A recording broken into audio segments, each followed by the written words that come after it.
singer for the group Tamam Shud. What are the group into at present?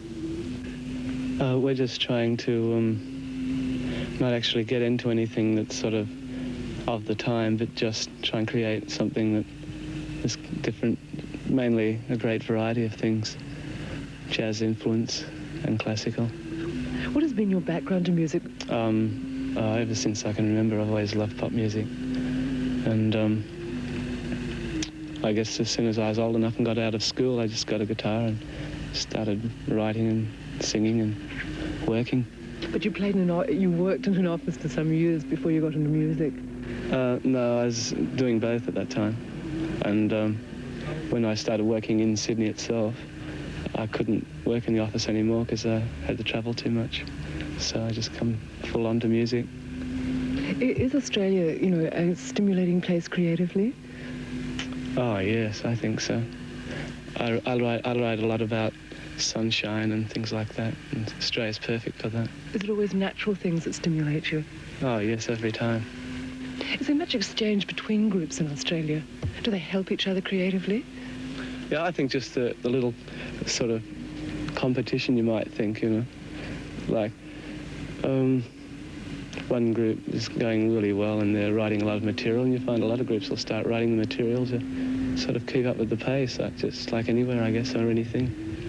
If you find Australia this satisfying, will you ever move out of it? Come in contact with any groups overseas? Well, that's what I'm trying. Actually, I'm just thinking about going overseas right now. I wouldn't dare go over and trying to make it sort of thing. I just go over to learn and just see and just sort of broaden my mind a little on the music scene there. You say you wouldn't go over there to make it. Is this because you'd be afraid of failing? Oh, not really. I just don't think that I would make it. I don't think I'm professional enough, and I don't think the whole group is. And I don't think many Australian groups are. And not unless they're copying somebody. But I don't call that being professional. I think you've got to have something completely new and professional, and that takes a lot of work. Are you the driving force within the group? Well, it being my material, I guess it does revolve around me a little like that. But on stage, and I think, it's just sort of, it just happens from everybody. It's not me on stage, I don't think.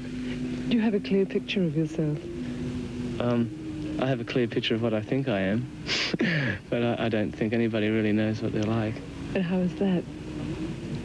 Well, as I say, you have to ask people around them to see what they're really like how they affect other people, and what you say and what you do affect other people. And I like to be careful of that. I like to think that I'm not offending anybody. I don't like to offend people too much, not unless they're offensive people themselves. You're just stalling me. Yeah, what kind of question was that?